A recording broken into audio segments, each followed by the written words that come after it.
The Cursed Doll. The name of the little girl who died was Remy. She died mysteriously 10 years ago. Her family decided to keep an old doll in her memory. But they didn't know. Remy's spirit lived inside that doll. One day, Remy's cousin, Sohel, found the doll in an old tunnel, dust-covered, one eye broken, with a burnt, smoky smell. He brought it home, wiped it clean, and placed it on a shelf. It was 3:30 in the night. Suddenly, the window glass trembled. Sohel opened his eyes and saw the doll standing in the middle of the room. He screamed, "How did this get here?" Without a sound, the doll climbed back onto the shelf by itself. Sohel convinced himself it was just a dream. The next morning, he locked the doll inside a cupboard. That night again, knock, knock. Sohel opened the door and saw the doll at the foot of his bed. It was staring at him. His body froze. The doll whispered, "Do you remember who killed me?" Sohel stumbled back. His throat went dry. "Why, you're speaking." The doll said again, "I'm Remy. The ones who burned me are still alive." Sohel remained silent. Tears welled up in his eyes. "I was just a child. I couldn't do anything." The doll replied, "You can now. Find them. Or else, you too." Sohel began digging into the past. Remy's death certificates, old diaries, burned photos, autopsy reports. No clear reason was ever found for the fire that killed her. Eventually, he discovered the fire was no accident. His own uncle, Remy's father, had sacrificed her in a dark ritual, driven by a twisted belief. Sohel picked up his phone and scrolled through photos, Remy's old school friends. Some were there that night. Some turned away. Some even laughed. That night, he went out. He knocked on a door. "Are you Shanta?" The girl opened the door and froze at the sight of him. "You, at this hour? I have one question. Do you remember Remy?" She paused, her face pale. "And no, I mean, after all these years." Sohel held out a file.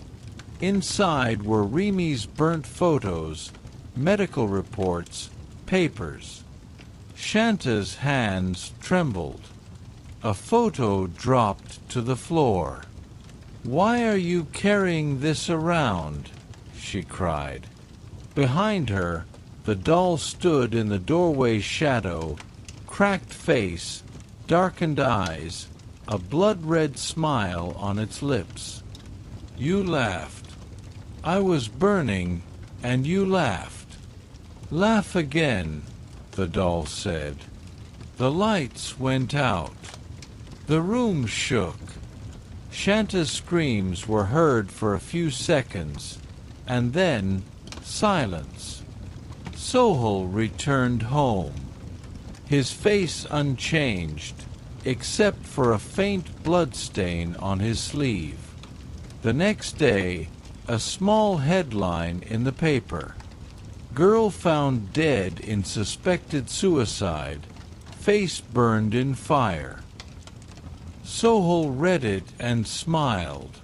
The doll whispered, "Yes, I'm alive again." Sohul whispered back, "Are you only here for revenge? Or do you want something more?" The doll smiled. "I want no one to stay silent anymore. I want the world to know who I was, and what I became." That night, the doll suddenly disappeared. Nowhere to be found. Sohul locked his door and went to sleep. As he closed his eyes, he felt something cold under his pillow. He reached and pulled it out, the doll. But tonight, its face was different. It wasn't smiling, it was crying. "Bring me back." Sohul jumped. "You were here for revenge. I just wanted to live. I only wanted to play."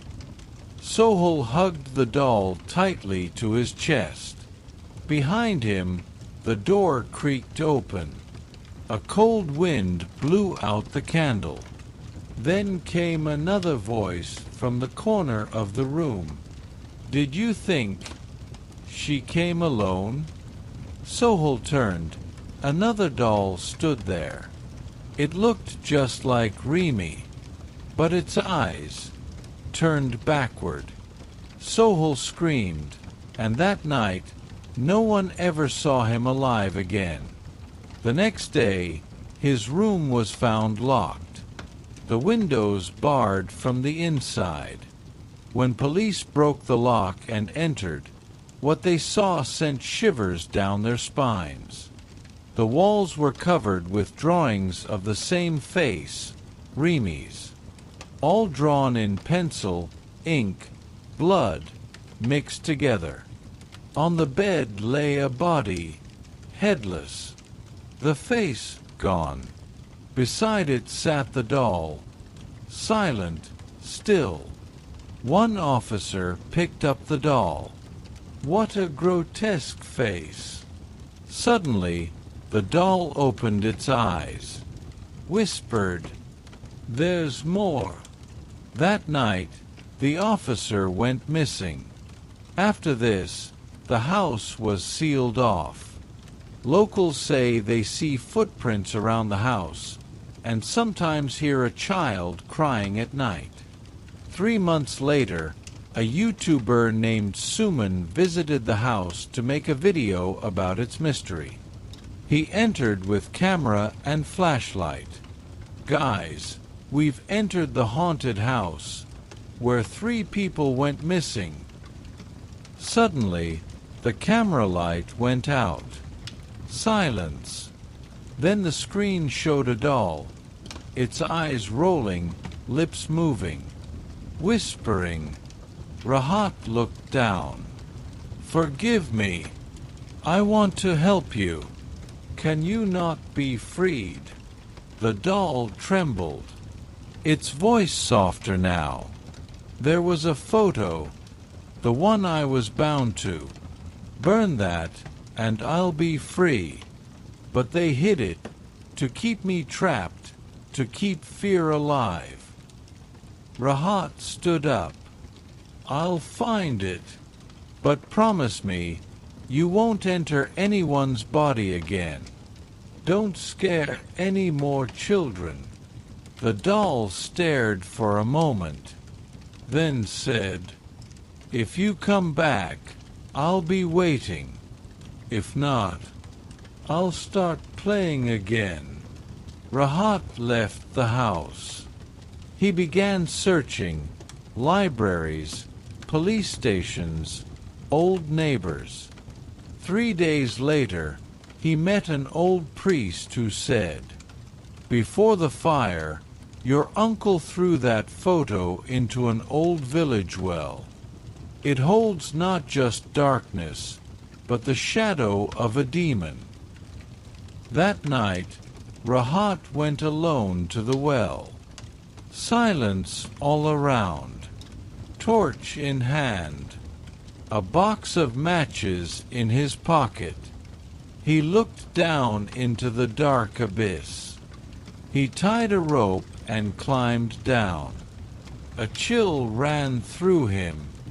He saw an old wet box in a corner. Opening it, the stench of rot hit his nose. Inside, an old black and white photo. Remy, smiling, doll in hand. Rahat stood up, tears heavy in his chest. As he was about to light the photo, a voice from it said, "You're burning me." The next curse begins. Rahat closed his eyes and whispered, "No, Remy, not you. I'm burning your pain." He set fire to the photograph. The flames danced for a few seconds. Suddenly, the air around the well went still. In a cold, pale light, Remy's image slowly turned to ash. Then, utter darkness. Rahat climbed out of the well. Above him, a full moon glowed. The breeze was calm. At that very moment, every doll in the city began to melt, one by one. From school bags, under beds, on shop shelves, everywhere. Elsewhere, a little girl who had once picked up a strange doll woke up and said to her mother, "Mom, my friend is gone." But she smiled this time. Remy was free. But at exactly 3:30 a.m., a small crack appeared on the corner of the mirror in that old house. From the crack, a single drop of red blood rolled down. Beneath the mirror, a shadow formed words. "Not everyone is free." 3 months passed. The terror of Remy faded. The city was quiet again. No more strange dolls. No more missing people. Rahat had taken a job at a library. People thought he had moved on. But Rahat knew it wasn't over. Now, a new doll appeared in his dreams. Its face covered in black cloth. Its eyes weren't red. They were empty. It never spoke. It just stood in the corner of his room, staring. Sometimes it would rip its own throat open. One night, there was a knock on his door. Knock, knock, knock. Rahat opened it. No one there. On the floor, a folded piece of paper. A handwritten letter. "You freed one. But your family's sins didn't end with her." Rahat turned around. The new doll was standing in the mirror. This time, its mouth was sewn shut. Its fingers were melting. Its throat didn't move, but words formed inside the mirror. "My name was never spoken, but I've waited for many years." Rahat turned again. The doll was gone. Suddenly, he felt something soft underfoot. He looked down. A piece of human skin. A face, peeled. And from inside it, a tiny doll crawled out. On the wall of the next room, written in smeared blood, Remy wasn't the only one. There was someone before the sacrifice. A new game begins. The next day, a new fear swept through the city. A child came home from school and said they had a new friend. Eyes sewn shut. Nails in the mouth. The friend only said one thing. "It's my turn now." Nurses at a hospital claimed one woman fainted after hearing strange crying. In her room, they found a wooden doll, its face painted in blood. Rahat knew this was something new. What happened with Remy was just one chapter. No one knew this doll's name. But throughout the night, one whisper echoed across the city's winds. "You all forgot. I didn't die in fire. I was pushed into the well. And now, I've returned." Rahat began digging into his family's past. He found out that before Remy, his grandfather's sister, Afroza, had also been sacrificed in the worship of a dark entity. There were no photos, no name, just a symbol, stitched eyes, nails in the mouth. No one remembered her. Now she was back. Remy had wanted freedom. Afroza wanted replacement. If no one took her place, she would turn the whole city into her playground. Rahat knew this wasn't the end. It was only the beginning. Afroza, a name, a shadow, a curse. Where Remy had stopped, Afroza now wanted to begin. But she didn't just want revenge. She wanted space, a body, a life. At night, Rahat couldn't sleep. The air was thick, with the scent of wet soil, rotting wood, and blood. In the mirror, he saw his reflection crying. But he wasn't crying. Same face, different eyes. Then came the sound. Scratch, scratch, scratch. Rahat looked under the door. No footprints, but long claw marks, as if someone had dragged their nails across the floor. Suddenly, from the old well, came 1,000 voices, broken, cracked, like a chorus of dead children whispering, "You will come, you will come." Rahat tried to step back, but his feet wouldn't move. From under him, hands began to rise, small, broken, bloody fingers. They were pulling him under. In a last attempt, Rahat screamed, "I won't come. I won't become like you." But the doll stood before him. Its lips parted. "You were born to become like me." That very night, Rahat disappeared. From Rahat's room, only one thing was found: a half-burned doll on the bed, and a message on the wall written in red. One arrived, one left. The game continues. 2 weeks later. The news of Rahat's disappearance didn't cause much stir in the city, as if everyone had slowly learned how to forget. A small column in the newspaper read, "Rahat Hossein, age 25, missing. No leads. No family. No friends. Only one person didn't forget.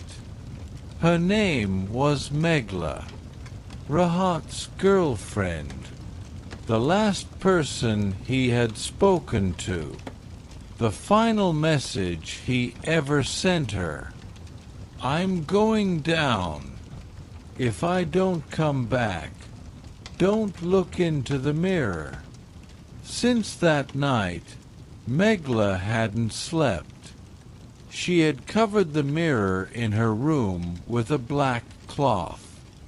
But often, from behind her, a voice whispered, "Don't look at me. I can see you." Rewind to the beginning. Remy. The name of the little girl who died was Remy. She had died mysteriously 10 years ago. In her memory, the family decided to keep an old doll. But they didn't know. Remy's soul lived inside that doll. One day, her cousin Sohel found the doll in an old tunnel, dusty, one eye broken, with a charred, smoky smell. He brought it home, cleaned it a bit, and placed it on a shelf. 3:30 a.m. Suddenly, the glass of the window rattled. Sohel opened his eyes and saw the doll standing in the middle of the room. He screamed, "How did this get here?"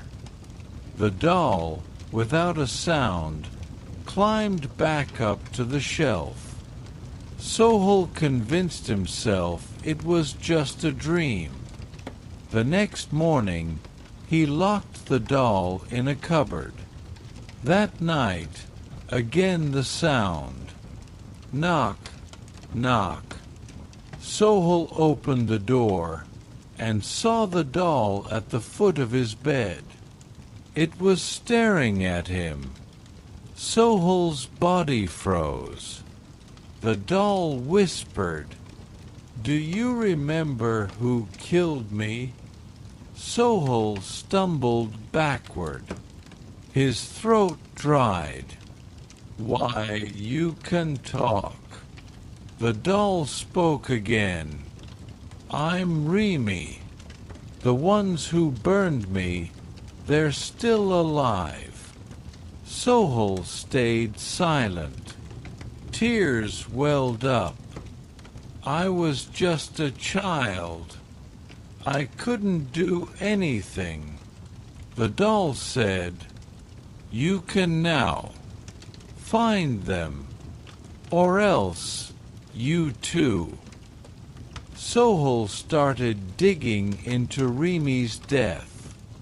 Old documents, diaries, burned photos, autopsy reports. No clear cause for the fire that had killed her. He eventually found out it wasn't an accident. His own uncle, Remy's father, had sacrificed her in a ritual of dark belief. Sohel picked up his phone. He began scrolling through photos, Remy's old school friends. Some were there that night. Some turned away. Some laughed and walked away. That night, he went to someone's house. "You're Shanta, right?" The girl opened the door and was shocked to see him. "You, at this hour? I just need to ask, do you remember Remy?"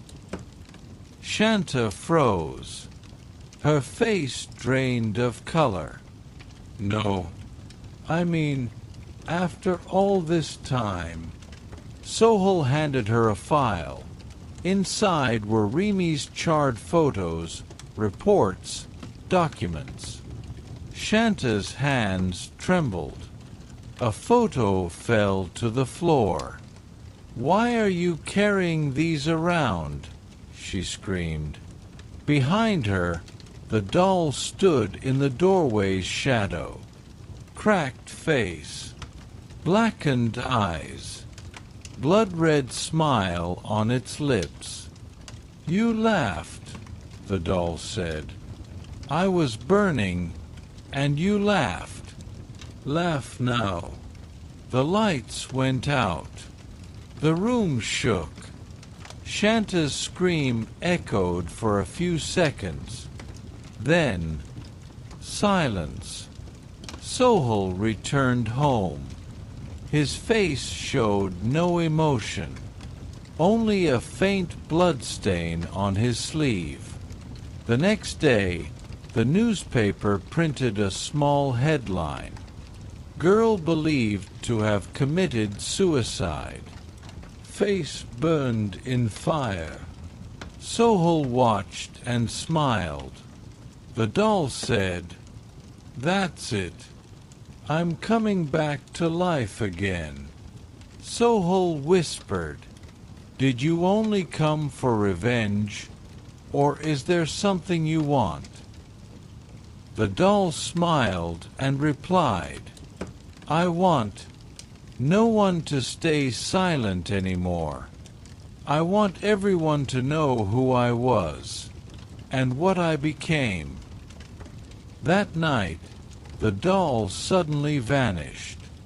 No matter where Sohel looked, it couldn't be found.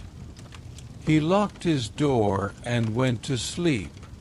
As he closed his eyes, he felt something cold beneath his pillow. He reached under and pulled it out, the doll. But today, its face was different. It wasn't smiling. It was crying, "Bring me back." Sohel jumped up. "You came for revenge. I just wanted to live. I only wanted to play." Sohel held the doll tightly to his chest. Behind him, the door creaked open. A cold breeze blew out the candle. Then came another voice from the dark corner of the room. "Did you think she came alone?" Sohel turned and saw another doll, exactly like Remy, but its eyes were twisted backward. Sohel screamed, and that night he was never seen alive again. The next day, his room was found locked from the inside. On the wall, written in red, "I'm not alone anymore." Sohel had vanished. The door was locked, the windows barred from within.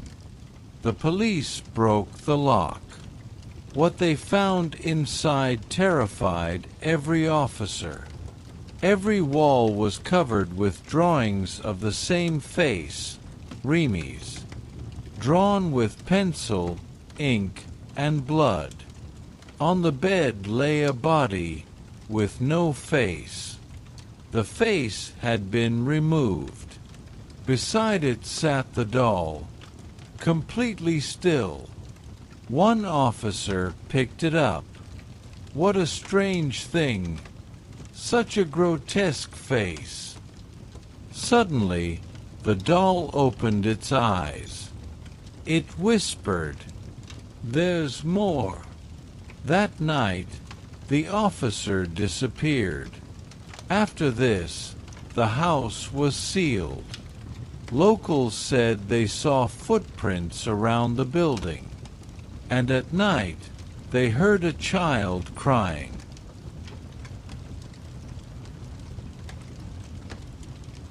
This time, its mouth is sewn shut. Its fingers are melting away.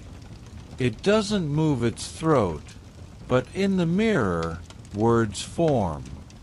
My name hasn't been spoken yet, but I've waited for many years. Rahat turns again. The doll is gone. Suddenly, something soft beneath his foot. He looks down, human skin, a face sliced clean, and from within it, a tiny doll crawls out. On the wall of the next room, written in blood, Remy was not the only one. There was another before the sacrifice. Another game is beginning. The next day, a new fear spreads through the city. A child returns home from school and says they've made a new friend. This friend has sewn eyes and nails in their mouth, and they only say one thing: "It's my turn now." Hospital nurses say a woman fainted after hearing strange crying. In her room, they found a plain wooden doll, its face painted in blood. Rahat knows this is something new. What happened with Rimi was just one chapter. No one knows this new doll's name. But through the night, one voice floats on the wind throughout the city. "You all forgot. I didn't die in fire. They pushed me into the well. And now I've returned." Rahat begins digging into his family's past. He discovers that before Rimi, his grandfather's sister, Afroza, was once sacrificed in the name of a dark ritual. There were no pictures, no names, only one mark: sewn eyes, nails in the mouth. No one remembered her. She's the one who has returned. Rimi wanted freedom. Afroza wants replacement. If no one takes her place, she will turn the entire city into her playground. Rahat now understands this battle isn't over. It's only just begun. Afroza, a name, a shadow, a curse. Where Rimi had stopped, Afroza now begins. But she doesn't want revenge alone. She wants a body. She wants a life. At night, Rahat can't sleep. His room fills with the scent of wet soil, rotting wood, and blood.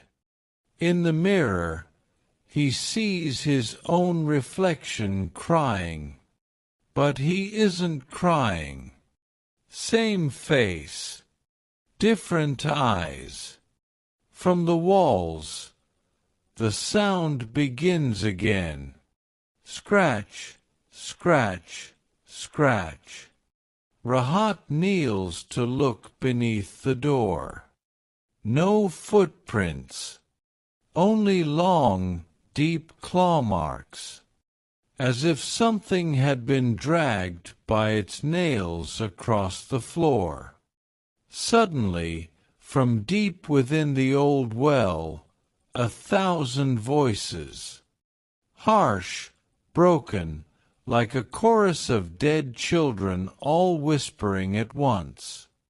"You will come. You will come." Rahat tries to back away, but his feet won't move. From beneath, hands rise, small, broken, blood-soaked fingers. They begin to pull him down. Rahat screams one last time. "I won't come. I won't become like you." But the doll stands before him. Its lips part. "You were born to become like me." That very night, Rahat disappears. From his room, only one thing is found: a half-broken doll on the bed, and on the wall, written in red, "One came, one left." The game continues. 2 weeks later. The news of Rahat's disappearance barely stirs the city. People seem to have learned how to forget. A small column appears in the newspaper. Rahat Hossein, age 25, missing. No leads. No family. No friends. Only one person doesn't move on. Megla, Rahat's girlfriend. The last person he spoke to. His final message. I'm going down. If I don't come back, don't look into the mirror. Since that night, Megla hasn't been able to sleep. She's kept the mirror in her room covered with a black cloth. But from behind her, almost every night, she hears a whisper. Don't look at me. But I can see you.